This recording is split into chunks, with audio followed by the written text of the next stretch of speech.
It's Wednesday. Nice to see you all. This week we are talking about, excuse me, just a little bit of a choking incident. Is it safe for children to do long distance running? And we're answering this question. Chris, do you want to talk based on, because I clearly can't, on someone asking the question?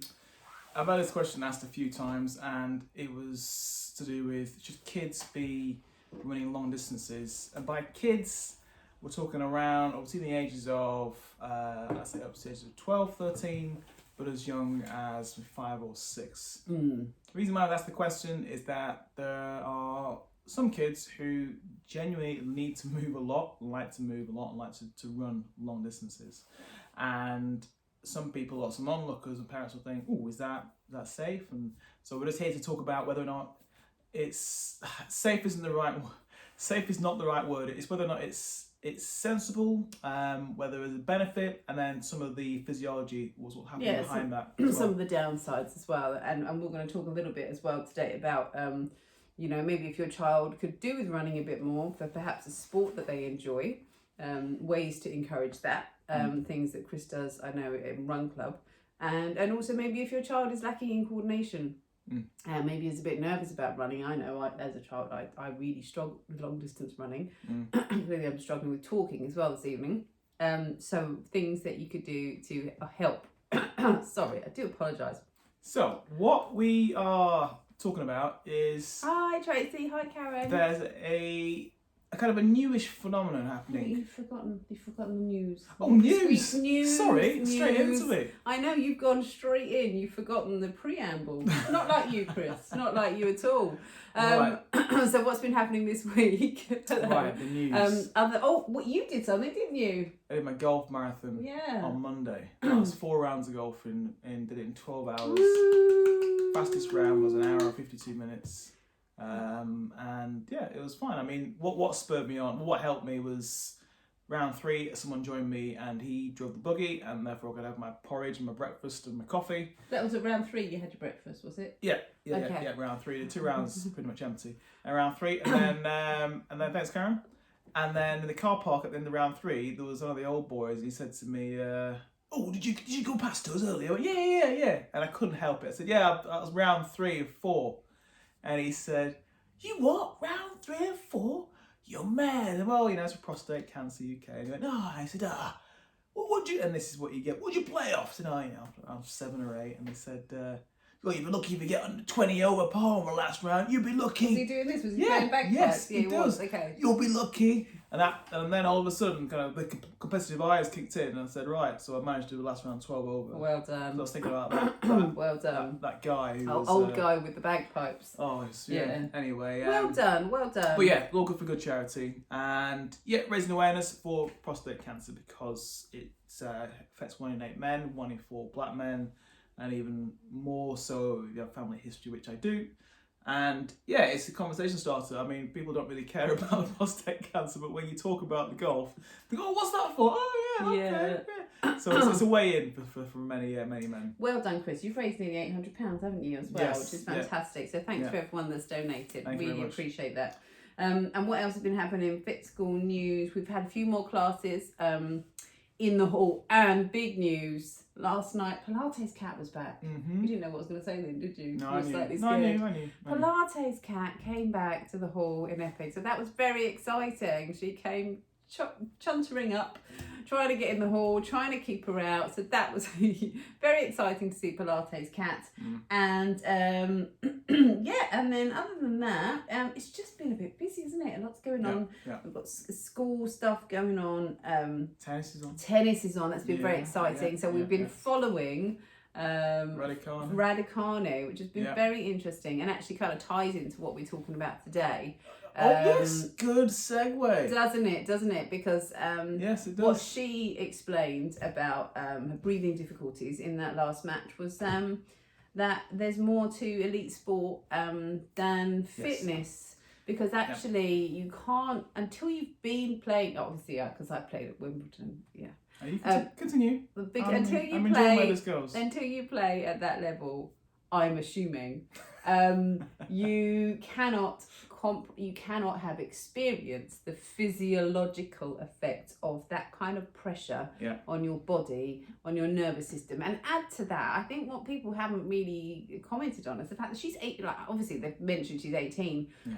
but your brain is still an adolescent brain, firing neurons everywhere. Chemicals are haywire, and who knows really? It was a bit of a neurological experiment waiting to happen, wasn't it? Putting her on that court, poor love. But I think awesome. I mean, I just loved watching her match on Saturday. I stopped everything to watch that match. I love it in sport when everything comes together for someone on a certain day. It's why one of the reasons I love watching female figure skating as well, because you see everything come together and they can just be superb. And she played that game on Saturday, and a bit like the England football match on Saturday night, which wasn't that exciting to watch in my opinion. It was the fact that everything worked and no one was nervous watching her. She was just brilliant. So yeah, really sad for her in terms of how it ended, but just exciting to see such a wonderful prospect. Yes, I think people were we are going to drift into this main topic, and it is linked because of what John McEnroe said when he suggested that maybe the occasion got too much for her.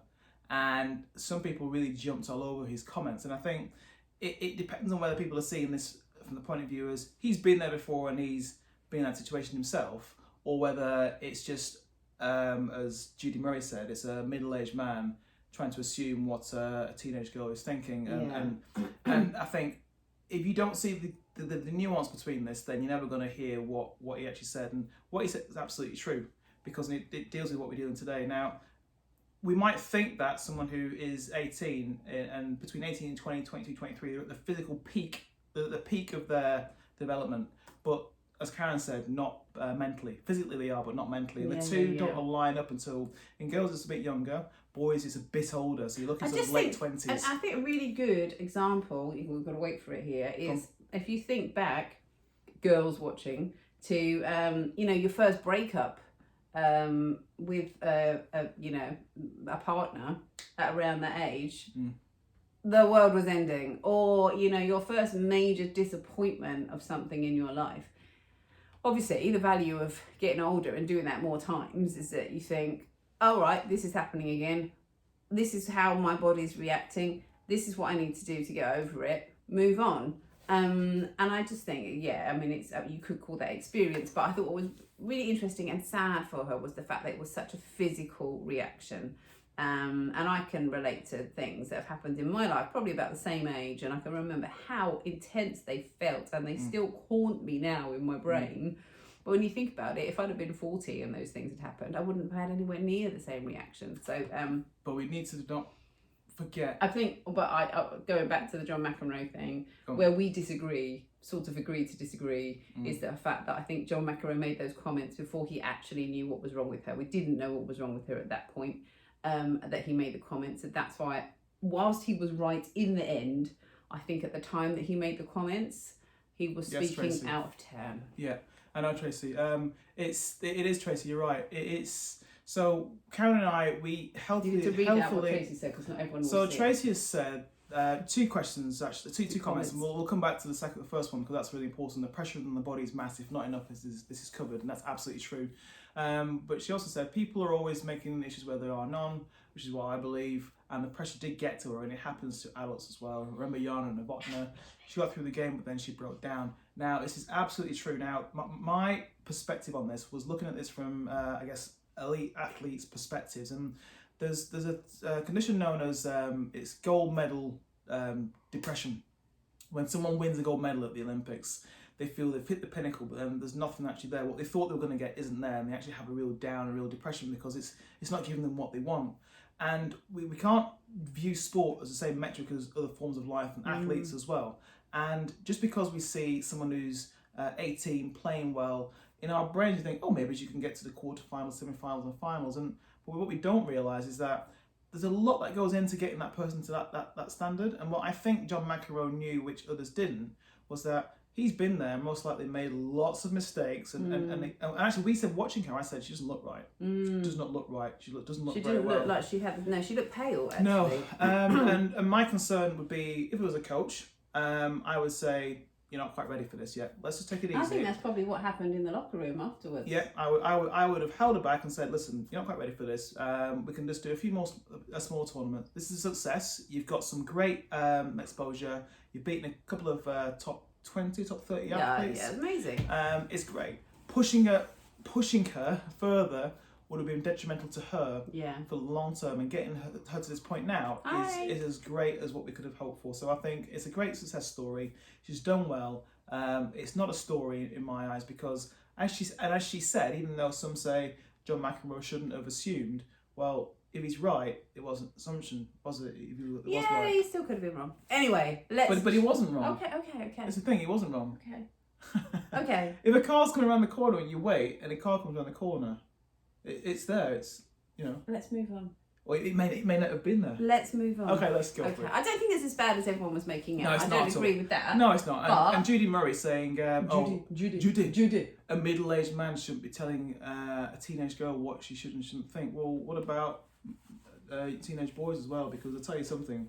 There's a well-known phenomenon when a young male athlete or sportsman does well. The concern is, hopefully, he'll stay away from drugs and women, right, and alcohol, or hopefully not all three, right. That is what you often worry about. They were saying actually on that point, they think that's probably why the England team are playing so well in football. Sorry, there is another major tournament going on at the moment, because the Wags haven't been there. Because all they've had to play with is their inflatable unicorns in the swimming pool. So they think that they've not been so distracted by the Wags. Yeah, I know.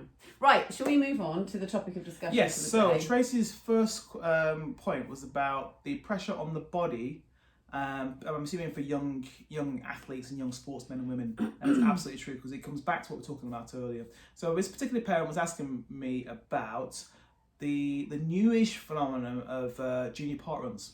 Yeah. Junior park runs are is it 1 or 2 kilometres? 2 kilometre run. And in fact, most running events for children are set at 2 kilometres. Yes. For very good reason. Yes. And so what the issues, I have 3 heads here. I'm going to try and use them all at the same time. Coach's head. Tricep. Coach's head. Physiology gag. No. Physiological head. Right. And the parent head. So coach's head thinks, well, let's just see what happens, and then, look at it from the athlete's point of view. If they're enjoying that, fair enough. Parental head is, well, if we're in that environment anyway, maybe you're a family of runners or you do triathlons and the kids are just doing what you're doing, there's no real issue with that. But from the physiological issue, head, my issue with this is if you're doing this purely for fitness benefits and health benefits, then it's far too much. Far too much. So kids running 2 kilometres or further. And when are we talking volume here? So doing it multiple times a week? In one session. Okay. In one session, okay. So under the age of 13, there is no real benefit long term for kids running long distances. And when I say benefit, I mean like when you go beyond the age of 13, you can always train for endurance and improve. But before that age, there's no real benefit. And a lot of parents... All those times I was dragged around cross country at school, you mean I didn't need to do it? Not really, no. I mean, you may get some benefit if you aren't doing other sports and that's your only form of cardio. Okay. All right, yeah. Possibly. Okay. But training. So by training means your body adapting to that particular endeavour. Running longer than 2 kilometres is not going to give you any long-term benefits that you actually could use as well. But surely, Chris, playing devil's advocate here, we should be encouraging children to be more active. So if they want to run more than 2 kilometres, maybe we should be doing that. Hence why I've got my parental head and my coach's head, and they say, well, you know what, if kids do it, yeah, go for it. But I'm talking specifically about the parents who will say, my daughter's now running 5k and she's 8, or she did 10k at the weekend, she wants to do 15k. And I honestly, there won't be many parents who fit into that category, but those people that I'm talking about. Now, if that was me and my child, I'm laughing because there's no way you run more than 500 meters. Yeah, like, can we go home now? If it was me and my child said, I want to run 10 kilometers, I would do everything I could to hold them back and say no, without trying to put them off. So what would you do? If it was to do a race with their friends, I would do a series of shorter runs in training, and then maybe work on their cardio, maybe in the pool, and then I'd let them do about 10 kilometre run once, and that's it. And what if they're playing football every week, and then surely they're running that kind of distance over those matches? They're not, but that's interval based. Interval based is very different. So this actually steady state. Talking. Yeah. This actually crosses over into the main topic. So if you are training for anything that would be beneficial to most sports, it'd be sprints. Stop, start.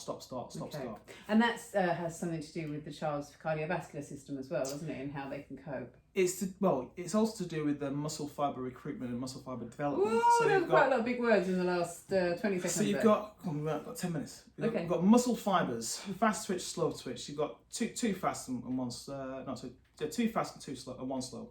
Now, when children are developing, between the ages of 5 up to puberty, you want to get them to encourage them to develop their fast twitch muscle fibres as much as they can, because they're the ones that always go first. And if you don't develop these early on, it's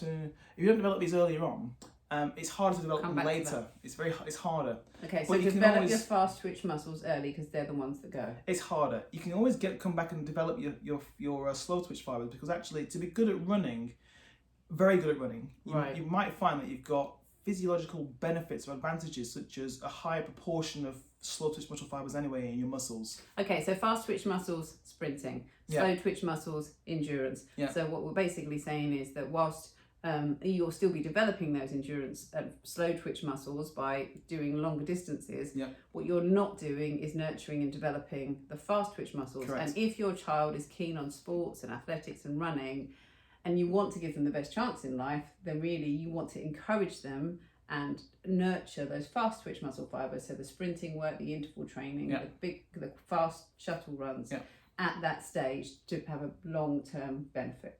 Yeah, but what you find is that was Karen has succinctly articulated, replicates itself in school sports. You don't find many school sports events that are over 800 metres. No, well, you've got egg and spoon. Yeah, you've got the sack. Or district sport as well. Yeah. How many events are over 800 metres? No, it's not. Is it? You generally get your 60 metres, your 200 metres, 600 metres, and that tends to be it, doesn't it? Yeah. For that specific reason. So that's why. So there's no benefits. But I don't want people to then think, oh man, well that's bad and that's good. Well, it depends on the child. But don't feel because your child isn't doing that you're missing out, because in my opinion, it's overkill. So if you wanted, say, as a family to go for a longer run at the weekends, could you then still be doing the kind of more interval training during the week? Would that lessen the detrimental effect, or was it too much in 1 week for a child? How long? I'm just thinking, say you're going for a 5k run as a family at the weekend, but then you want to make sure they're still developing their fast twitch muscle fibers, so they're doing, I don't know, athletics club or sprints at football during the week. Yeah. Does that work, or can you not do those twitch fibers together at the same time? As Tracy said, you've got to mix it up. Mix it up. Twice a week, they need to be sprinting. Yeah. Sprinting is, for many people and kids, is a learnt activity, because it's about not something you do naturally. It's about intent, and when you learn the intention to sprint fast, it's different from running and jogging. Okay, and jogging in some senses actually takes you away from the ability to be able to sprint. Now, if that child is doing enough interval training and the volume of running or intervals they're doing in the week or in the day adds up to 1 kilometre or 2 kilometres, fantastic. And every now and again they can go and do a 2 kilometre run. I never trained for endurance, and I don't think I am built for endurance, but I'm good at endurance because I'm able to do interval training that actually lasts for longer than 1 kilometre to 2 kilometres. Okay. And for all the events that I've done, I've never trained for 30, 40 miles. No, you don't do that. The most I've done is 15 miles for a 30-mile event. But I know how to train my heart and my lungs to be able to sustain me for that event. And that's what I'm trying to help parents understand, that if you think they need to do this, they don't. And actually that's one of the things that you're going to be doing on your athletics camps, isn't it? It's just helping children and parents to understand how to improve a child's fitness. Yeah. So Tracy just asked, before we move on to the next bit, Tracy just asked, at what age would you think starting a 5k for a child? Again, it'd be dependent on the child, but if we're looking at for solid endurance, you get in towards sort of 13, 14, Okay. at least 13, 14, where puberty's kicked in. Now, the only caveat to that is we talked about a while ago peak height and peak weight. So if a child has grown and maybe they have ligaments and ligamentous issues and strains because they're being stretched, or they've just put on weight because they're going through their big weight increase, then there's going to be more stress with the joints. And you might find that the cardiovascular system hasn't quite caught up yet. And I talk about this from my own perspective, is that I didn't really develop until later. And my cardiovascular system didn't really kick in until I was about sort of 14. And every year before that, in school cross countries, I used to be dying halfway around. You. And then all of a sudden, the year after I finished third, I didn't train for that. It just kicked in. So it actually developed to a point to cope with the strain. And that's another good reason why, we were talking about this last week, but early specialisation, there's just no point. Mix it up, keep it varied, try different things. Because you might find, I just sent a message. I just sent a message to you that might clash with the social we've just decided on. Anyway, sorry. So, two things. One is that we said we cover very briefly. If your child is into sports and they could do with improving their fitness for that sport, I'm thinking now maybe something like cricket, they need to get better at. Right. Cricket. Right. That's so, and I know that you do this in Run Club, don't you? The kids that maybe do football could do with getting quicker and faster, but don't like running. What do you do? They don't like running. As in, what kind of running? Well, you're trying to. Wouldn't necessarily come to running club. Oh, okay. But they're coming to have fun. Oh, it's athletics. Okay. It's you play dodgeball. You play bulldog. You're as a parent, if you're trying to think about ways to get them fitter without trying to disguise the fitness, I would be looking more at a rest and recovery kind of type exercise. So they get to sprint and then wait 30 seconds. Quick cricket. I'd be more concerned about the Dodgeball. recovery that kids have, and then be able to have repeated bursts of effort rather than a sustained effort of 5, 10, 15, whatever it is. But again, I'm not saying for 1 second that I look down on parents who do that with their kids. It's more the conversations that some people have, and they say, oh, well, they're doing this because their club do it, or it's because I want them to be this good by the age of whatever, for 13, 14, 15. Looking at the way kids behave and also sports development, what they do before the age of 18 is almost irrelevant. Okay. And what I mean by this is that we shouldn't really be overly concerned about where they are in the pecking order of whether the best or the worst until 18, and then everything settles down. Until they're playing on number 1 court of Wimbledon. Even. And then everything settles down, right? Now, it's good to celebrate kids' success. Superb. I mean, if kids do well, getting teams. And I know that everyone watching will do that. That's different. That's different. Yeah. We say different any more times. But saying and thinking and inferring with your child finished third in a race at the age of 12 or 13, that this house somehow is going to be a window into their success as an athlete, I don't buy that at all. Okay. I always say, if you want to see how your kids are doing in their peers, top 10, if you think they're good, top 10, top half, we'll look at percentiles. But even then, I never really care about where they finish, because they move around and you get late developers. And there's a term which I always talk about, which is if you get kids into sport too early, too quickly, and it's not driven by them, it's known as early to ripen, early to rot. Do you remember, sorry, and I know I've got to get a cake analogy in here, but there was a girl in the Bake Off, wasn't there? Yeah. I can't remember her name, but she'd been massively into athletics. Yeah. And then all fell apart. Yeah. And she didn't do it anymore. Sarah Newton as well. I always remember this story. Yeah. Sarah Newton, someone that I follow. And she was really good at sprinting. And then someone joined her, school was faster than her, and that was it. She gave up. So really good point. Last point though, because we have to wrap up. Practically, we have to go and pick up our daughter. So, we're going to just enjoy that piece for the last few minutes. Last point, what if your child isn't really, and this is something that I think is really important and not talked about enough. Your child isn't particularly coordinated, you were never very sporty, why on earth would you think about sending your child to an athletics camp? Surely that's for sporty kids. This is again the misinformation that's been put out there, and also the direct correlation between physical development and mental development as well for kids. And to separate the two is almost like saying to your kids, you're no longer going to read books, or I want you to stop writing because I don't like it. You know, that we don't look at sport in that way. We always think, well, that's for sporty kids and you're not sporty, so don't do that. But it's not. We need to change it from sport to physical development. Yeah. And up to the age of 13, 14, 15, we're trying to give our kids the best chance possible to develop physically their energy systems and also their joints and ligamental systems to cope with life for the next 70, 80, however many years.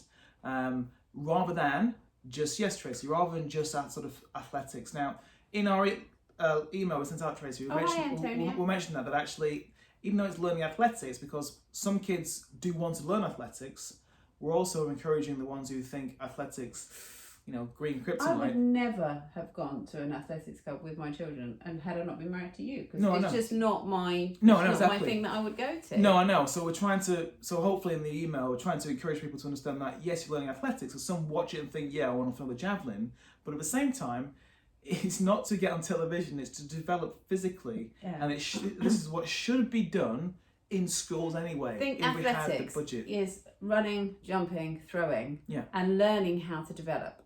For yourself, you know, some children might say, I would have loved to have really understood how, I've said this before, but how to get fitter, how to get faster. I could have taken that into my dancing, you know, to be fitter and faster. I might have stood a chance even at some of the sports that imagine if you learned to jump. Yeah. Because I could always jump. I was actually quite good at jumping at primary school. So this is it. It's not exclusive.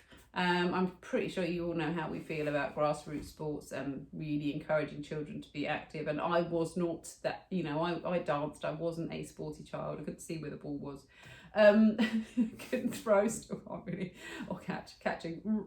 But yeah, so in summary, what we've covered today, rather than, whilst there's not an issue with children wanting to run long distances, it is better for their physical development if they're nurturing and developing their fast twitch muscle fibers, so that shorter distance before the age of 13 we're talking about, because they're the ones that go quicker. So if you're really thinking about long-term fitness and health, and if you want your child to be a sports star, then actually,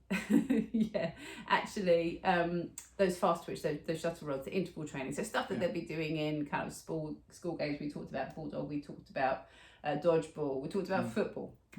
If your child wants to run longer distances, fine, but think about maybe only doing that, you know, a few times rather than making it a regular thing.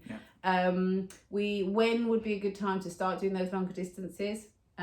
Post puberty, so 13, 14, dependent on whether they've had their growth spurt, because they could still have quite an impact on their ligaments and on their joints.